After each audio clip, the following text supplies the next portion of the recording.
Starting July 1st, 2026, Florida Senate Bill 208 fundamentally reshapes how local governments can review residential development.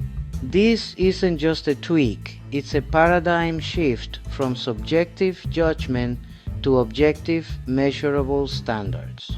For landscape architects, understanding this change is critical to your project's success. Historically, many project denials, particularly for landscape plans and site compatibility, were based on vague terms, not harmonious with neighborhood character or inconsistent with community aesthetics. These subjective standards left landscape architects vulnerable to arbitrary decisions, increasing risk and delaying projects. It was a battle of opinion, not of fact. SB 208 targets this ambiguity directly. SB 208 mandates that local governments must adopt and apply objective design standards when reviewing residential projects.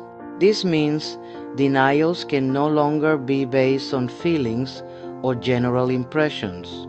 Instead, they must be based on concrete, measurable criteria. For landscape architecture, this translates to specific quantifiable metrics, buffer widths defined in exact feet, opacity requirements stated as percentages at planting and at maturity, tree caliper sizes and spacing clearly outlined, native plant percentages as a verifiable ratio. This forces municipalities to quantify what they mean by compatible. If their code doesn't explicitly define a metric, they lose the legal standing to deny your compliant design. This legislation empowers landscape architects.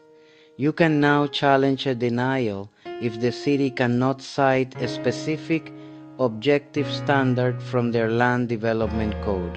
Your role shifts from interpreting vague guidelines to precisely meeting published metrics. This demands a deeper, more analytical approach to code research, ensuring every aspect of your landscape plan aligns with verifiable numbers, not just the look and feel. The implications for 2026 are clear. Firms that embrace this data-driven approach to landscape code compliance will gain a significant competitive edge. It means proactively auditing municipal LDCs to identify the objective standards or advocating for their creation. The transition to objective standards isn't just a legal requirement, it's a professional opportunity. By shifting our focus from design intent to measurable compliance, we eliminate the ambiguity that stalls projects and drains budgets. In Florida's 2026 landscape, the firms that master the objective data within the LDC are the ones that will secure 24-hour approvals, while others are still debating aesthetics at a planning board. Stay ahead of the shift.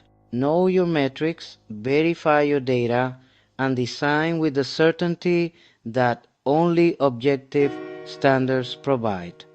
Thank you for watching, and I will see you in the next one.